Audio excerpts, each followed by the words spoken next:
Welcome to November SSN Project 627 and 627 Alpha, the kit. NATO name was November. I'm Captain Jive Turkey. How y'all doing? All right, my sources for today are, of course, deepstorm.ru.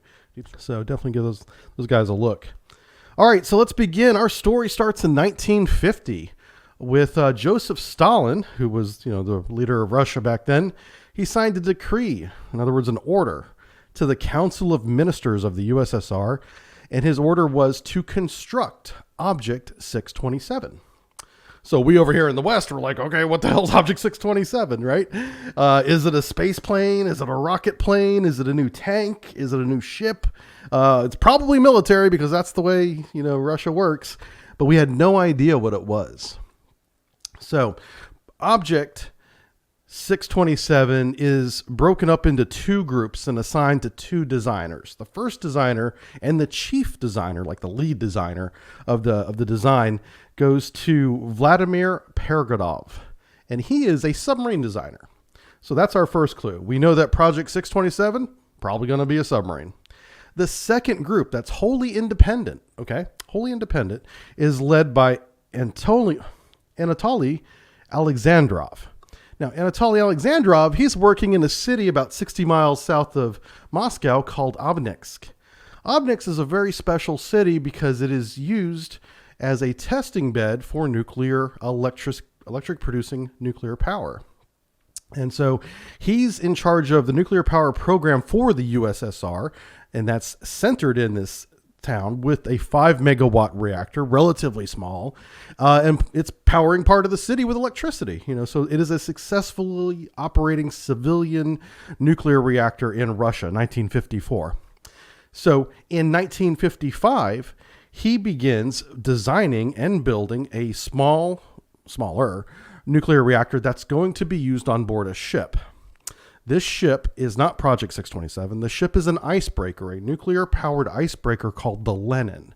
In 1955, they install this on the Lenin, and the whole purpose is to test whether or not a nuclear power plant can be used safely on a ship in a rolling sea environment with storms and whatnot, and not break or leak or fall apart or hurt people.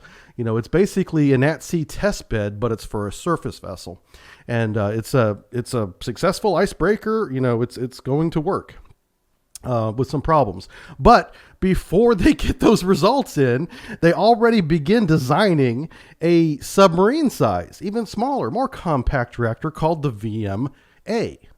Also known as the VM4, and I think that might be a mistranslation, but the VMA reactor is built in Amick, and it goes critical for the first time in March 8th, 1956, about a year after they did the icebreaker one, and they don't have the results yet back on whether or not it's safe, but they just forge right ahead.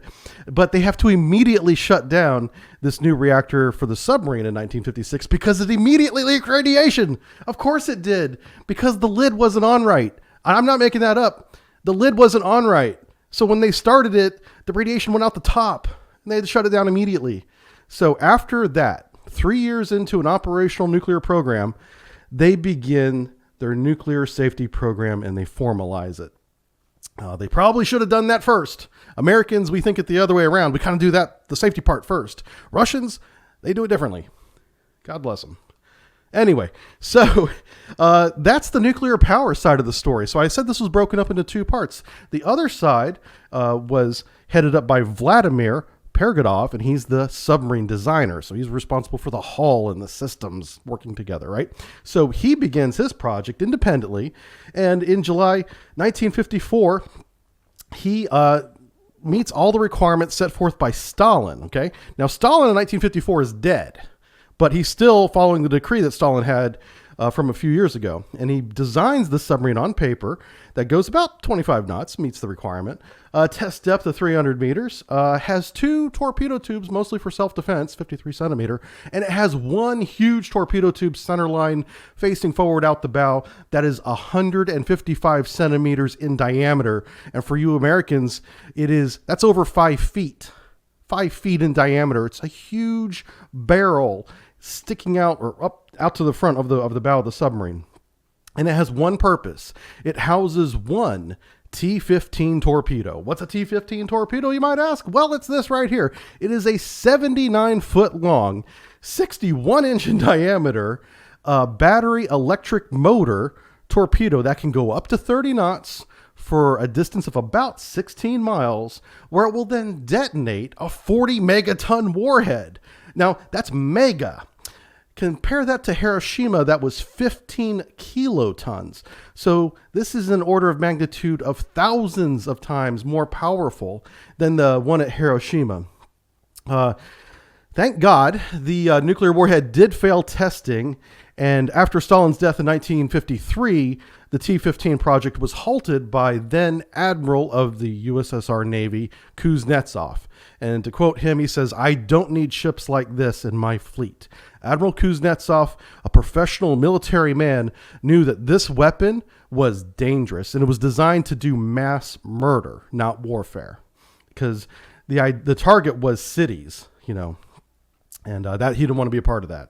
So good on him, Admiral Kuznetsov, canceling this project in 1954. And the project had problems too. They couldn't get it to blow up, so it's kind of useless. Okay, so Project 627 and 627 Alpha. Most of the submarines are 627 Alpha, with one very minor exception. We'll go over that. But what is this submarine look like? So it's a length of 107 meters. It's 8 meters wide. It's a long and a little bit wider than a World War II diesel boat. It can go up to 30 knots in a sprint. If they bring that reactor up to full power, it can produce enough steam and heat and radiation to pop popcorn and push the submarine 30 nautical miles through the water. But it can maintain only 24 knots.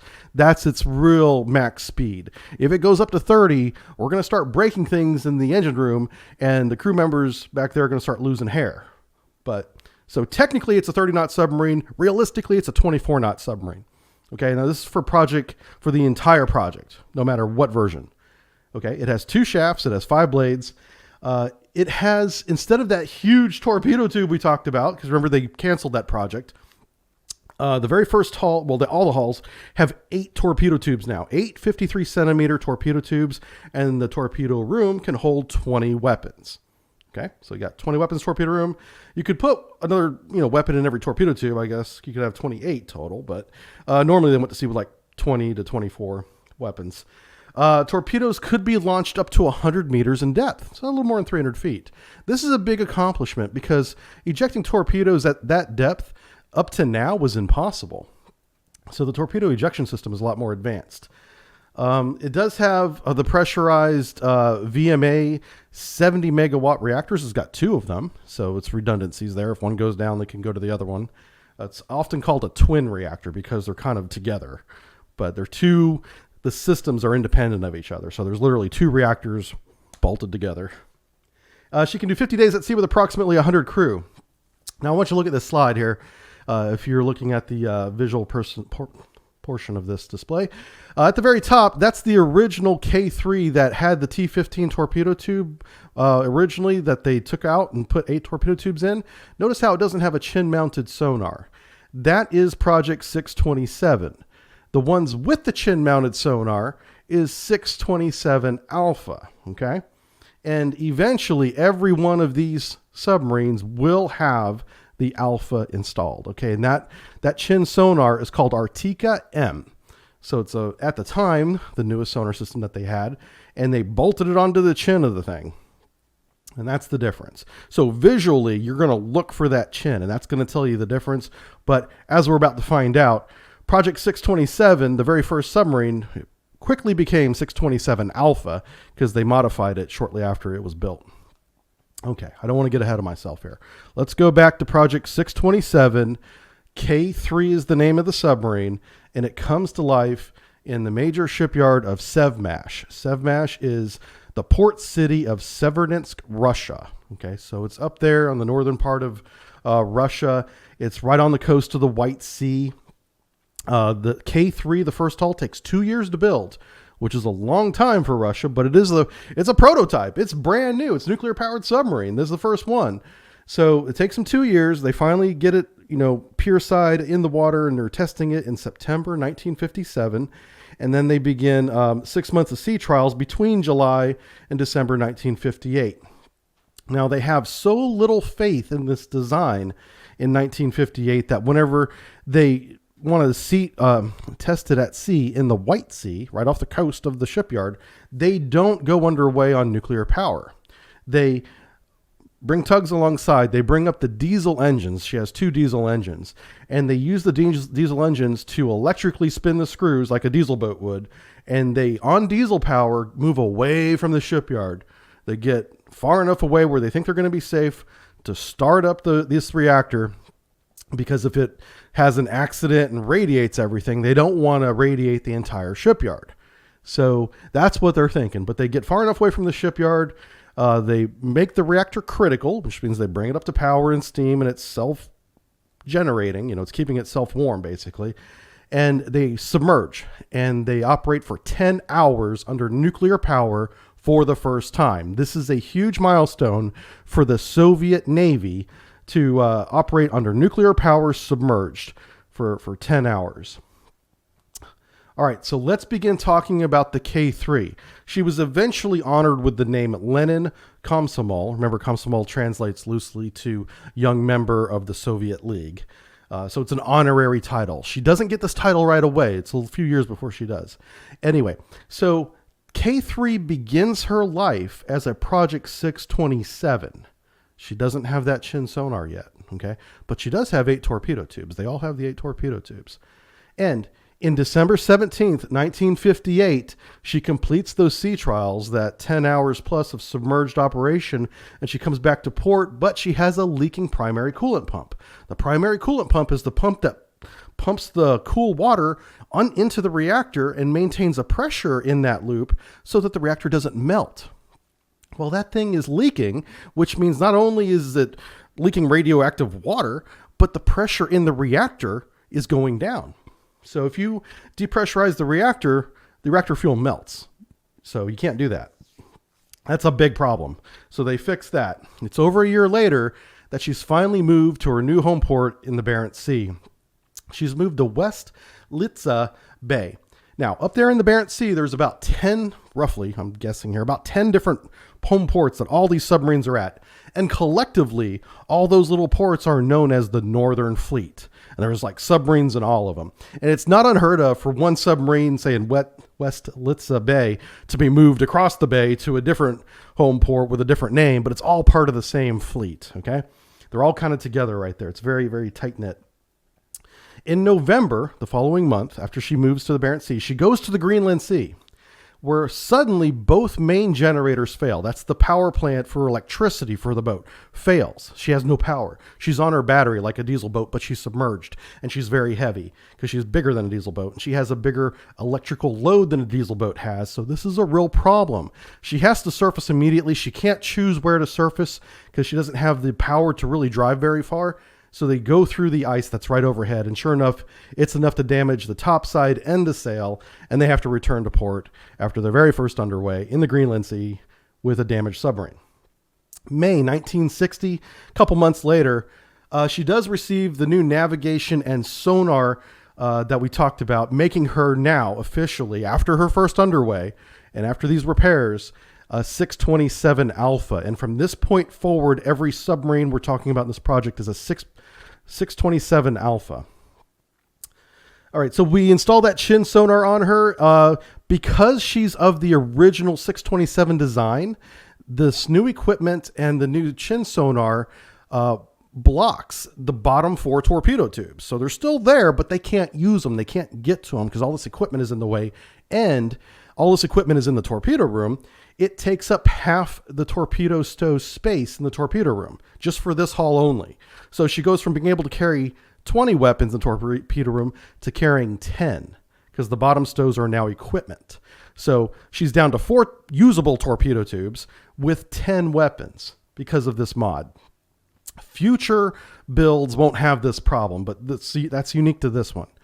So August 1961, she's at sea in the Kara Sea when she suffers a large leak before diving under ice. Now, it's kind of vague. I don't know how big of a large leak it was, but it didn't sink the boat.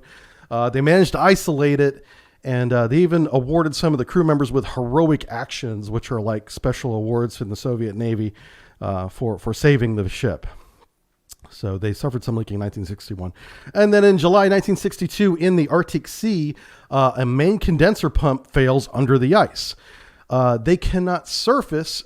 Well, let me explain this. Whenever the main condenser pump fails, the loop that produces the steam that makes the electricity and turns the screws goes down, because without a condenser, you don't have the water to make the steam again. Okay, because it's all in a loop. So this is a big problem. They're on the battery again. They're under ice again. They don't have electricity again. They got to do something. But instead of surfacing, because they learn from their mistakes, they repair the pump, and it takes them 14 hours. With all the mechanics back there, up to their elbows in grease, they get the condensate pump working again. Propulsion is returned or resumed, and she transits back out from under the ice. And it's quite possible that she wouldn't have been able to surface it had she tried, because she was deep under the ice, and manages to get back to port. But these equipment failures will plague this entire project for the entire life of the project. And some of these failures are significant. The main failure of condensate pumps is huge, especially if you're under ice. It could kill you. All right. So we're continuing with the K3. That's the submarine there on the right, if you're looking at the picture. In March 1966, she collided with ice at periscope depth, bending the periscope at a 90-degree angle. Unfortunately, that is more common than you may think. Operating up there around ice is very dangerous, because even though you're surrounded by water, you're not under ice. The occasional ice flow, little chunk of ice, can be floating by and just whack your periscope. It's happened to the American Navy embarrassingly a number of times. June 1967 breaks through 80 centimeters of ice. That's 2.5 feet of ice. And they literally did that just to see if they could. That's the funny thing about that story is they were tasked with testing how much ice they could break through. So it was a formal test, but they literally picked a spot under the ice where their upward looking ice measuring sonar could not see through the ice anymore. So they knew it was greater than approximately 2 feet. And they were like, all right, comrades, let's give it a shot. And they blew main ballast tanks and surfaced through the ice vertically. And they did it. It worked. But God knows if it hadn't worked, they could have damaged and flooded and sunk. And these guys are brave as hell, man. I hats off to them. I would never do that. But they certainly did in 1967. All right, the following month, they come out from under the ice. They're in the Norwegian Sea now, and a hydraulic oil back in the engine room. Fire begins. I'm sorry, in the torpedo room. They have hydraulic oil in the torpedo room because the torpedo room has all those stoves, and they're all hydraulically operated. Okay, so a hydraulic oil fire in the torpedo room with 4 nuclear torpedoes present. The smoke and carbon dioxide kills 38 sailors. And part of why it killed so many sailors is there weren't 38 sailors in the torpedo room. The fire broke out in the torpedo room. They shut the torpedo room door as they're fighting the fire.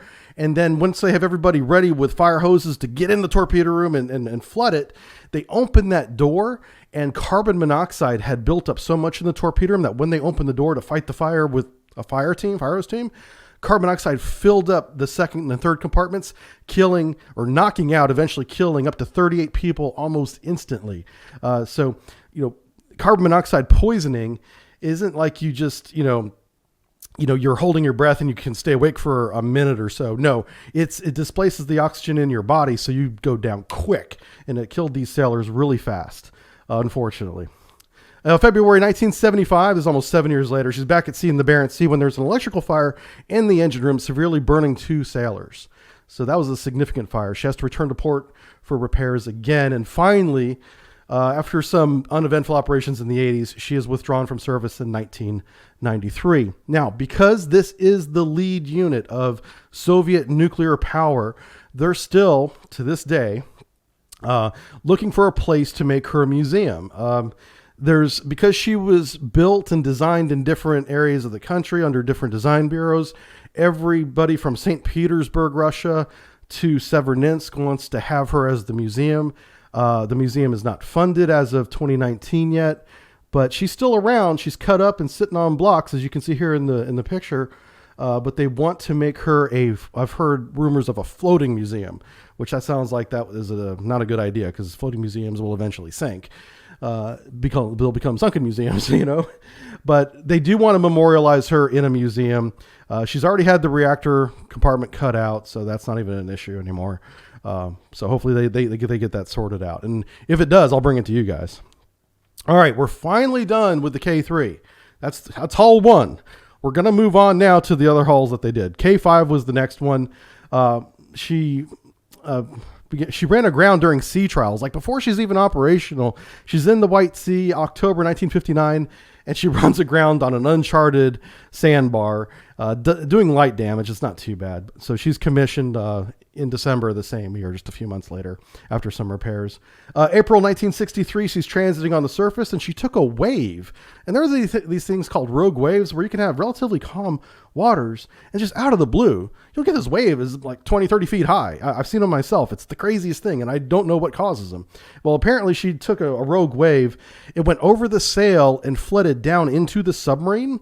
And right below the submarine sail, that's the control room, but below that is the battery, and a lot of the water went into the battery, and that is really bad. It can explode the battery, which is, you may think, why would you put the battery under a hatch? Well, Americans are designed the same way, so I don't know. But yeah, so some water got in the battery compartment, did not explode, did not burn, did not cause a fire, but caused a lot of panic. It was a big casualty, but because they isolated everything and they didn't have a fire. Okay, 1966, dry docked and nuclear power plant was cut out and replaced due to depressurization of nuclear fuel. Remember, I talked about depressurizing the reactor. This is probably due to a main coolant loop leak, is what I assume caused this. And if you depressurize nuclear fuel and it loses that coolant water and the pressure that keeps the coolant water, pressurized, that fuel will begin to get very, very hot, very, very fast. And if it's left in that state long enough, it will begin to melt.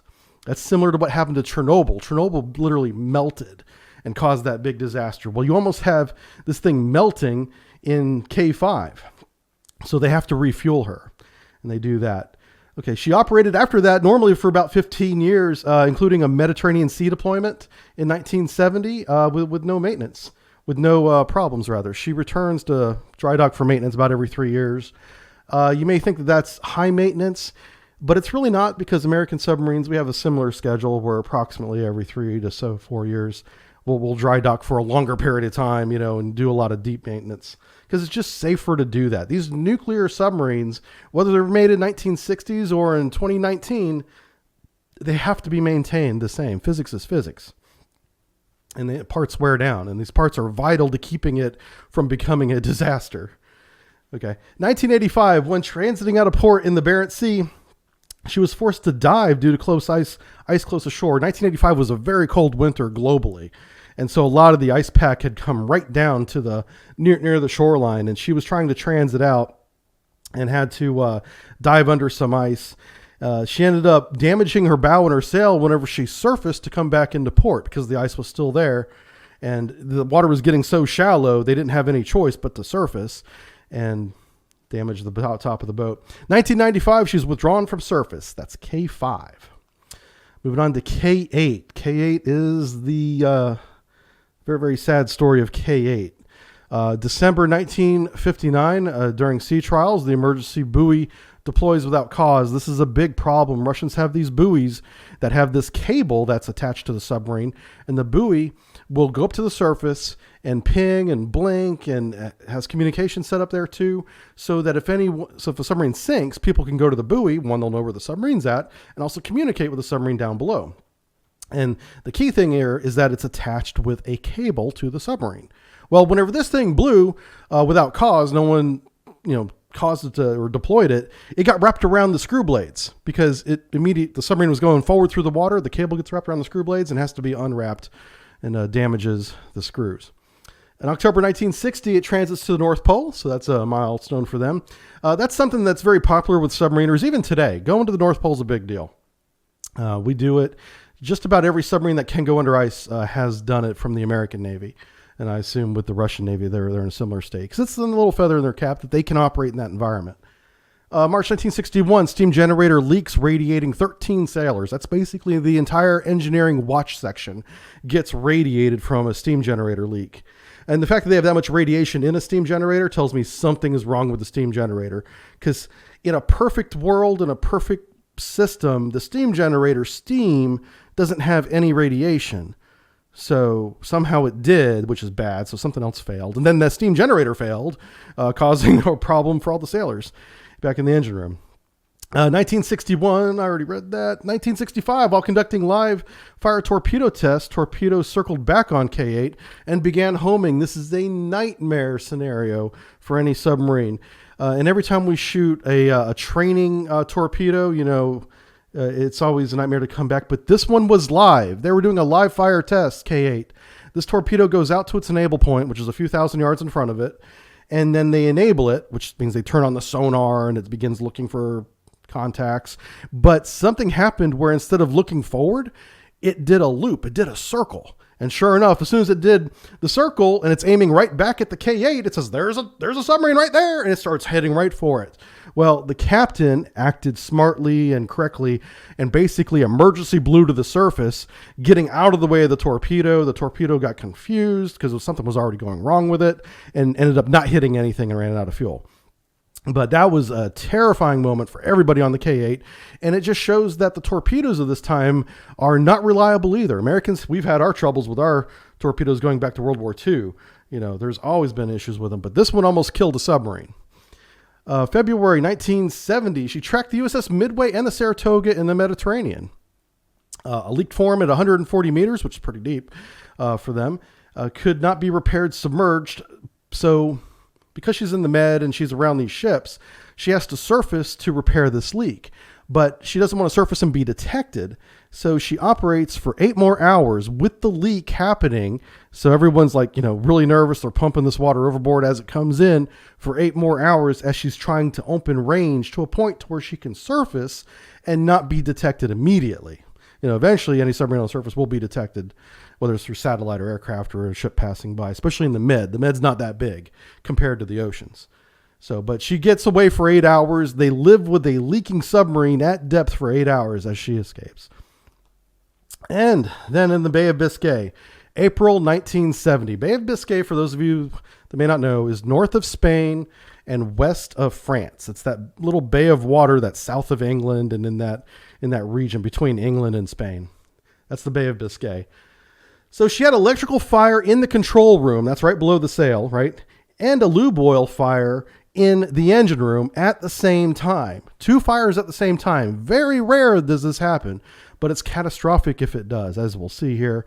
They put the fire out in the control room pretty quickly, but the fire in the engine room got out of control and they had to abandon the compartment. So they locked up the control or the engine room, the compartment that had the fire, and let it burn itself out. What this does, though, is as the fire gets very, very hot and ruins all the equipment in there, it also melts glands and seals.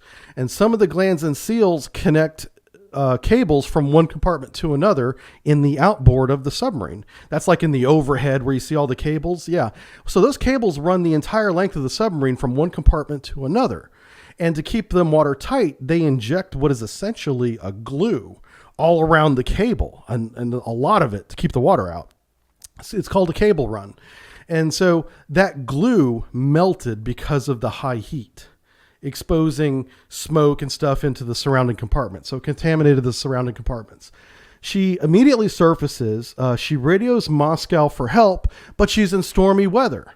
So it's not like they can evacuate the submarine topside right yet because they're being rocked around by high winds and rain and wind, and it's a mess. So the surface submarine, radios for help. She begins listing to the aft because as she stays on the surface, water is coming into these compartments with the gland seals broken, and the main ballast tank seals are leaking a little bit as well. So water's getting into the after main ballast tanks just a little bit, and over many, many hours, she's slowly kind of sinking aft, stern first into the water. So every once in a while, they'll actuate the emergency blow system to blow water into the ballast tanks and try to bring the aft end of the boat back up again. But because of this casualty, and they lost electricity because that's generated in the engine room where the fire is or was until it burned itself out, they don't have any electricity to run the machines that recharge the air into the emergency blow system, right? Because it's all linked. It's all related. So they're slowly running out of this emergency blow air. They can only blow the main ballast tanks like 3 times, and they're doing it every couple hours. to keep from sinking. So 3 ships eventually arrive: the Sasha Kovalev, the Skomolets of Lithuania, and the Kazimov arrive, and they take on sailors. They try to take on the whole crew. Abandon ship is ordered by the captain, and then that order is rescinded, and 52 sailors from the entire crew of about 100 men, 52 sailors, almost half the crew, a little bit more than half actually, including the captain, go back on board the submarine now that there's support vessels around, and they try to attach a tow cable just to keep the submarine from sinking and maybe tow it to a port. And the tow cable snaps, wouldn't you know it. So they're trying to figure out what to do. Keep in mind, it's stormy, it's high sea state, wind, rain, it's a mess. Right now in the Bay of Biscay during all this evolution. It's very dangerous. People can't really stay topside all the time during this. So the 52 sailors are down, inside the submarine. Night falls, and what happens is the other 50 or so crew members are on the ships watching the direction of the submarine. They're not as close at night as they are here in the picture, and they see red rockets being fired from the vicinity of the submarine. And those are distress rockets. But because of the sea state and it's nighttime and they just don't have the ability to go to the submarine safely, they find out by the next morning that the submarine has sunk with the 52 members and the captain on board, with the loss of all 52 of those guys. So the guys that stayed on board the boats get to live. The guys that went back with the captain perished to a man. And it was a really sad story of the K-8. All right, K-14, December 1959, she's operational. September 1966, she's transiting. This is, 7 years later. She's transiting to the North Pole for a home port change to the Pacific Fleet. These Novembers operated in the Pacific Fleet as well. And she went via the North Pole to get there because it's, a little milestone to operate in that environment. Provided medical assistance to the North Pole expedition during the trip. She surfaced, I believe it was SP-12 was the name of the camp, Russian camp.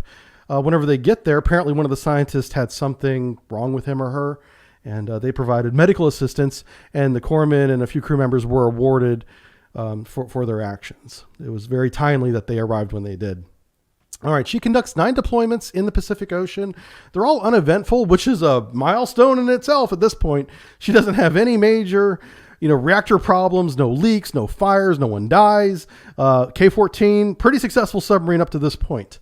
In February 1988, there is a fire in the engine room, does kill one sailor, very sadly. And then she's placed on restricted nuclear power at 50% after that. So the fire in the engine room did something to the power plant or the engine itself, probably the power plant, meaning that they can't bring the reactor power level above 50% anymore without replacing it or something. But instead of doing that, it's 1988 by this point. By 1990, they just withdrew her from active service because they can't afford to replace them, because this is the time when the Soviet Union is transitioning, into what is the Russian Federation today. And there's just no money for it. So that fire essentially ended the life of K-14 and one sailor. K-52, she's operational in December 1960. April 1962, primary coolant leak radiates the compartment crew with significant doses of radiation, and she's returned to port. So just like before, there's the coolant leak. Everybody in the engine room gets radiated. And, God, it's repeating itself. There's a flaw in the design. And they know this too, by the way. This isn't like they're not dumb. They know there's a flaw, and they're operating it anyway. These men are extremely brave. All right, 1965, Arctic Sea water leaks around the sonar transducer cables into the submarine. So remember how they added that chin sonar? Well, to power those hydrophones to listen to things, it has to have electricity. So they run cables from inside the boat, outside the boat. And in order to keep water from coming through those cable runs, they put that glue in that I told you about. Well, it's also hard plastic. It's more than just glue. It's a lot more dense than I'm describing it. But anyway, so water leaks in around those cables, though. It causes a real problem, almost causes a fire, and they have to emergency surface and go to port. So some construction material problems with K-52 in 1965. 2 years later, she participates in 2 films called Serving the Soviet Union and Motherland Faithful Sons. And I would encourage you guys to Google these movies, and so you can see an idea of what Soviet propaganda was like in 1967. I think you'll find it interesting. The next month, June 1967, after war games in the Barents Sea and filming these films and all that, she's deployed to the Mediterranean Sea in a planned deployment. Yes, planned for them, but not for us. So for NATO, whenever we see the Russians do their war games, after the war games are over, typically the fleet goes back to port. And they evaluate the war games and they brief everybody. They also repair and restock and reload the ships and everything. So it's common, and Americans do this too, after a war game, go back to port. Well, she didn't. She went to the Med for a surprise deployment for us to try and catch the NATO forces, not paying attention, thinking that she wouldn't go down there. And nothing really came of that, but it really did surprise us. We're like, oh, okay, so they're trying to mix it up a little bit now. They're not just returning back to port like they used to all the time. July 1968, Arctic Sea performing high-speed maneuvers. Both screws are destroyed. They literally want to see how fast she can go. Remember, I told you the 30 knots is possible, but not recommended. Apparently, at this 30 knot speed, she can destroy her own screw blades. Those 5-bladed screws in the back are controllable pitch, and destroys them to the point to where it began shaking the whole boat, and that vibration was getting worse. And whenever they sent divers in to look at it, they're like, hey, you threw some of your screw blades off. They're over there in the Barents. You want us to go get them? Their 5-bladed screws became 3-bladed screws. Anyway, and which means they're out of balance, and it's really a mess. All right, in September 1986, so 20 years later, she's dry docked for repairs. Those repairs in 1986 were never finished. And eventually she was moved into long-term storage. And this is consistent with what we're seeing in a lot of the Soviet Union, now Russian submarines, where they don't really have a decommissioning day like we have here in the United States. They get forgotten. They get tied up to a pier. They still have a crew and a captain assigned to it. And for decades, they don't go to sea. And they just slowly fade away into history, where eventually they are decommissioned. It happens, of course. But again, like many other submarines we've talked about here, she fades away beginning in 1986 with never going to sea again, broken, unrepaired. K-21, she's operational 1961. August 1962, she fired 2 live torpedoes under the ice for the sole purpose of seeing how much of a hole they could make in the ice with a 53-centimeter torpedo. Love the Russians. God, they're amazing. So they shoot these torpedoes. They explode under the ice. And then they go and they surface through the ice. And what it ends up proving is that you do have the ability in an emergency where you must emergency surface the submarine because of a fire or a casualty or flooding or whatever, where if you can't find a hole in the ice, you can make your own. So there is actually a purpose behind this test firing, but they're bonkers for actually doing it. We would do the math and be like, all right, that's the plan. We wouldn't actually go out and test it, but they did though, because they're Russian. Love them. Okay, she conducts 15 deployments without incident after that. She participates in underwater tactics training. She does a lot of war games. Very successful operation, K-21. And then finally, in 1995, she is quietly withdrawn from service, where she just doesn't go to sea anymore after October 1995, and eventually is, cut up for scrap. All right, K-11, December 1961. She's operational. November 1964. Pierside testing of the nuclear vessel is depressurized, and I've told you twice how bad that is, and they still do it. But thankfully, there's no injuries this time, and it's happening pierside, so they've got all the support facilities right there. And so in February of 1965, so this is 3 months later, because that fuel was depressurized and I guess damaged, they have to refuel it. So they refuel the reactor, brand new, uranium in there in the core. And sure enough, the lid is not on properly again. Just like the original testbed K3 lid in the very beginning didn't fit right. Well, they made the mistake again where it wasn't fitted properly. At least they recognize this. So all they got to do is pick the lid up a small amount, rotate it so it aligns properly, and then lower it back down again. Here's the design flaw with this reactor, the VMA. The VMA's control rods are mechanically linked to the lid. So when you raise the lid, you're raising the control rods. When you raise the control rods, the reactor begins to make steam and get hot. If you raise the control rods too far, the reactor goes critical and radiates everybody. Are you following me? So this is what they did. They refuel the reactor. They recognize the lid's not on properly. They put a safety bar, a big I-beam steel over the top of the lid so they can't raise it too far. Okay, that's a safety precaution from that Navy safety program that they started. What they didn't do is they didn't measure the height of the safety bar properly. They put the safety bar at 111 millimeters instead of 300 millimeters. So the guys down there looking at the safety bar thinking they have 1,000 millimeters, which is like a centimeter, I guess, to raise the lid when they only had about half that. So they raised the lid 1 centimeter. This is the distance, a very small distance, guys. But that's enough for the reactor to go critical. The reactor goes critical, blows steam up out of it like a tea kettle, and everyone freaks out and drops the lid again.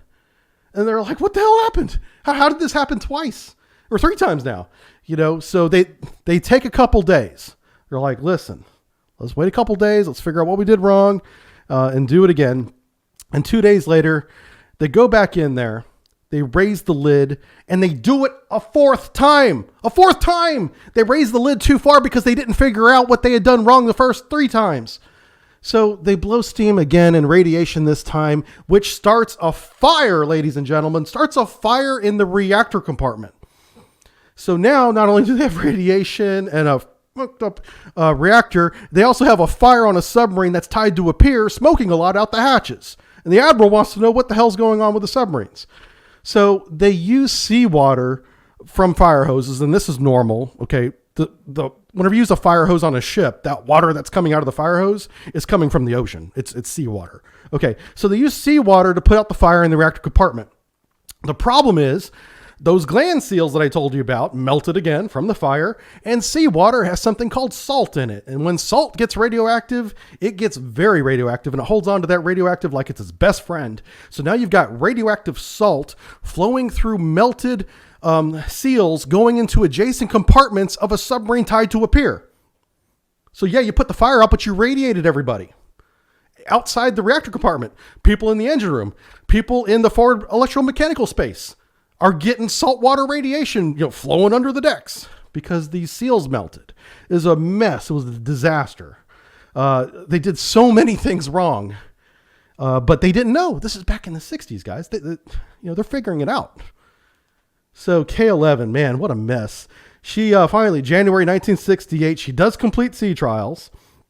1975, seawater is found leaking at deep depths, so into the battery well. So from 1975 forward, she's not allowed to go below 100 meters, which is about 300 feet. So she's essentially a limited operational submarine.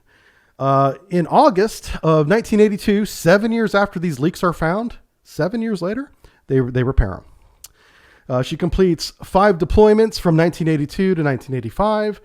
Those are uneventful. And so she's pretty successful. After a very rough start to the early career of K-11, she actually gets a couple good deployments underway. And in 1990, she's excluded from active service, where she's tied to a pier and fades away into history. K-133, November 1962, she's operational. February to March of 1966, transiting submerged from the Barents to the Pacific Ocean via the South Atlantic this time. Instead of going under ice, they're going around the world. And that's a big milestone to travel something like 20,000 miles under, submerged. It takes months. And it's also a testament to their navigational ability and seamanship and really the construction of K-133. They operate it professionally and safely, and they make it. They make this journey over from February to March, all the way around to Kamchatka Peninsula in Russia. She operates in the Pacific the rest of the time. In 1980, while loading a torpedo at sea, which can be done with a tender. So they're not in port. They're off the coast or wherever. Maybe they're in deep water. And they pull up alongside a tender, which is a surface ship that has supplies, food, but also has weapons and cranes. And they're lowering the weapons onto the submarine for loading. Well, a wave pushes the tender really hard, apparently. It must have been a big wave, into the submarine, and it crushes one officer. It's really sad. The officer was literally just standing there smoking a cigarette when this wave pushed the tender from the blind side of the submarine, so the officer never saw it coming. All the officer knew was that he was standing topside and was suddenly pinned between the sail that you're looking at there, the top part of the submarine, and a big gray ship, and killed him pretty quick. Just one of those things that happens, man. It's crazy. It's conducted deployments in the Pacific Ocean for the 80s. Really uneventful. So far, the most successful November we've talked about today, K-133. In 1989, she was withdrawn from active service quietly. All right, K-181, 1962, she's operational.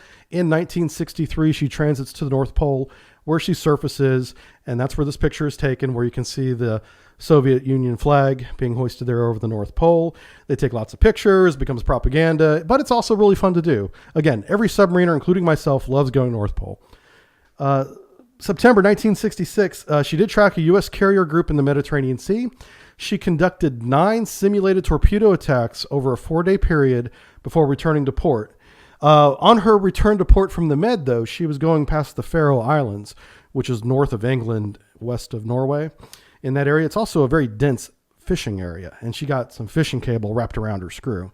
So even though she had a very successful deployment, it was kind of marred with that event too. So, sometimes you have a great underway and you have one little thing that just messes it up. Keep people from getting awards and stuff. Okay, performed over 10 deployments after that, visited many ports. She famously and very publicly visited Alexandria, Egypt, and Cuba. And again, this was used as propaganda to motivate young Soviet men to join the submarine force and see the world just the way the United States does too. It's true. They did. They went to Egypt. September 1987, while in dry dock, repairs were suddenly stopped, probably due to lack of money, and they were never continued. And eventually she faded away into history like the rest of them. All right, let's move to K-115. K-115 was operational in 1982. I'm sorry, that's 62. A little typo there. September 1963, she surfaces through the ice and visited the science station SP-12. That's the science station that had the injured person before the other submarine had visited. In December 1964, while underway at 25 knots, the forward distress buoy launched and got tangled in the screw. One shaft was bent and needed to be replaced. So again, those buoys have a history of deploying themselves, which is why a lot of times now those buoys are welded to the deck if the submarine is going on a mission, which means if they ever did sink and they needed them, they wouldn't be able to launch them. So they're essentially not effective because of this flaw. All right, in 1980, a small leak was found in the primary cooling loop that was repaired. And 4 years later, in the Sea of Japan, she did track an American submarine. This is the first account that I can find of a November submarine detecting an American submarine. And that was in 1984. In 1987, she was withdrawn from active service and faded into history. Again, no decom date. She just didn't go to sea again after July 1987. All right. K-159. K-159 is kind of special. This is an interesting story. She was operational November 1963. 1964, while transiting the Strait of Gibraltar into the Med, she was forced to submerge because of an oncoming tanker. Was transiting opposite her. Going into the Atlantic. They were going into the Med, nose to nose, and the tanker didn't see her. So instead of going around, they just dove. So good. It worked. In 1965, the following year, she was found by ASW aircraft in the Norwegian Sea while she was observing NATO war games off the coast of Norway. So she ended up getting counter-detected there and chased all the way back to port, chased out of our war game area. And that's typically what happens. Like if we were to get caught, observing their war games, they would just drop noisemakers on us. And I say noisemakers, it's not a depth charge because that would be an attack and an act of war. But to a sonarman, it certainly sounds like a depth charge, but it's not. It's not designed to harm the submarine. It's just a very loud noise saying, hey, we know where you're at. And I should tell you, these noisemakers,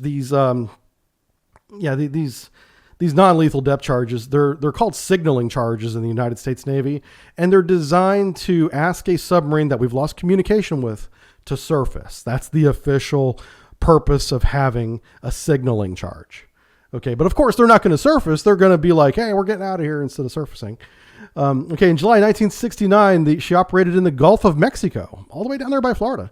Gulf of Mexico. She also did war games with a couple other fleets of the Russian Navy that all came together in around Cuba and conducted a war game in 1969. That was after the Cuban Missile Crisis, so they were, Cuba being a communist country in the Western Hemisphere, they like to have a show of force in that area. 20 years later, 1989, she is withdrawn from service.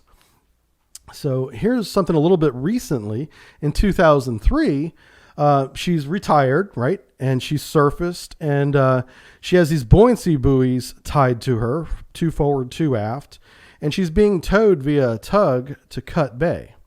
And as she's being towed, she begins to take on water over the hatch because the 2 forward buoys broke their moors and floated away. So she begins taking on water because the bow's now down in the water. The 2 buoys back after are barely hanging on. And eventually she takes on too much water, breaks all the buoys, and she sinks in 2.4 miles from shore. So within sight of shore, in about 800 feet of water, and that's generous, maybe a little bit less than that, she sank. And they went out and took a look at her with like a remote submarine rover and took some pictures and decided to leave her there. This submarine with potentially a nuclear reactor. I don't know if they had removed the reactor beforehand. I certainly hope they did. Is now sunk right off the coast of the Kola Peninsula within sight of land. So yeah, I'm sure if the water was a little bit warmer, it'd be a great dive site, assuming it's not radiated. But yeah, right there, 2.4 miles away from shore sits a submarine. K-42, December 1963, she's operational. September 1964, she observed the NATO exercise Phoenix 64 in North Atlantic. In 1968, she's transferred to the Pacific Fleet via the Arctic Sea again. Where they go up there by the North Pole and everything. She didn't surface at the North Pole like the other ones did, though. She just kept going around. March 1969, she suffered flooding in the engine room at a depth of 200 feet. So thankfully it wasn't really deep, but deep enough. She did emergency service and returned to port and repair. No casualties, thankfully. November 1970, she suddenly suffered a jam dive, and these are terrifying. I've had one of these happen on my submarine where the planes, for whatever reason, lose hydraulics, and because of the weight, they just go into the down position. And if you're going forward through the water with your wings essentially in the down position, you're going down. The whole submarine starts going down. So she did manage to surface with a 25-degree down angle. And the reason why that's significant is because the down angle doesn't allow your ballast tanks to fill 100% with air. You have a little bit of water in the bottom, which creates negative buoyancy. But she had enough overall positive buoyancy to surface with a 25-degree down angle. And once she got to the surface, then she equalized out. But that was a terrifying event in 1970. 8 years later, she collides with a tanker while surfaced in heavy fog and returns to port there. She was surfaced for training. She was practicing surface maneuvers in low visibility state, but she did it in a public area. And sure enough, as luck would have it, she ran into a tanker who was just doing tanker things and ended up colliding. 5 years later, March 1983, a 20-liter bottle of ammonia was broken in the reactor compartment. This ammonia is used to deoxygenate the primary loop. That's why it's there. But it broke, which tells me it must have been made of glass, which is insane. Americans, we keep this stuff all in plastic containers so they don't spark and they don't break. Anyway, but this is in a glass container. It does break, contaminating the entire compartment with toxic gases and the surrounding compartments as well. She's unable to surface because of bad weather, so she remained submerged for days in a toxic environment until they were able to surface and ventilate and clear it out. And then she was off the coast of Yemen when this happened, which is down there in the Indian Ocean, and pulled into Yemen for repairs. But yeah, so let that be a lesson to future submarine designers. Keep anything that might break when it's dropped out of the hands of the nukes back aft, because eventually it will happen, like it happened in 1983. Okay, August 1985, explosion in the reactor compartment during a refueling. Severely contaminated personnel. Repairs halted and eventually removed from service a couple years later. This explosion in the reactor compartment is huge. Okay, I'm sure it wasn't obviously a nuclear detonation because we wouldn't even be talking about it. This thing would have been vaporized. But this explosion probably came from an overpressurization of the primary loop during the insertion of the fuel. If they didn't keep the fuel properly controlled, in other words, not critical, or if they let the pressure go down, as we've seen time and time again, that explosion could have simply been an overpressurization of steam. Or pressure, it doesn't have to be steam, overpressurization of the primary loop. And that could appear to be an explosion because it would there would be a structural failure of the steel and pipes. It would look like an explosion. That's what I think happened there. They don't go into any details about this, but because it is a reactor incident, it is recorded in reactor incidents logs that are kept worldwide. Anytime there's a nuclear incident, it gets documented, regardless if it's in the Russian Navy, American Navy, or in Chernobyl, doesn't matter. It gets documented as a reactor incident, and that's what this is. But they called this reactor incident an explosion. The explosion was probably an overpressurization during the refueling processes, which is really dumb, but they did it. Again, they didn't know. This is a long time ago, guys. I try to remember that because what we know today is a hell of a lot more than they knew back then. K60, let's talk about K60. In August 1964, she's operational. 3 years later, she's operating with the Northern Fleet War Games and successfully defeats several surface targets. So this is a very well-run, disciplined crew operating the ship aggressively and in a war game scenario, sinking targets without being sunk herself. So, my hat's off to K60 in 1967, a job well done. In the 70s, they do 4 deployments in the North Atlantic and Med with no events. In the 80s, she does 3 more. Now, compare this to an American submarine. We'd be doing deployments, a 6-month deployment every 2 years. So every other year, we're spending 6 months at sea, whereas over 20 years, they did 7 deployments. So a significantly lower operating tempo than the Americans. And that's just kind of the way the Russians have always been. When they go to sea, for us, it's a big deal. They're like, finally, they're here. Let's go track them. Because they don't go to sea as much as the NATO fleets do. And that's probably has a lot to do with funding and training than their desire and ability. I'm sure the sailors want to go to sea, and of course the captains and officers do, but they just don't have the money to send them to sea, sadly. And in 1990, this is the final November, is withdrawn from active duty and quietly fades away into history. Eventually cut up for scrap, K60.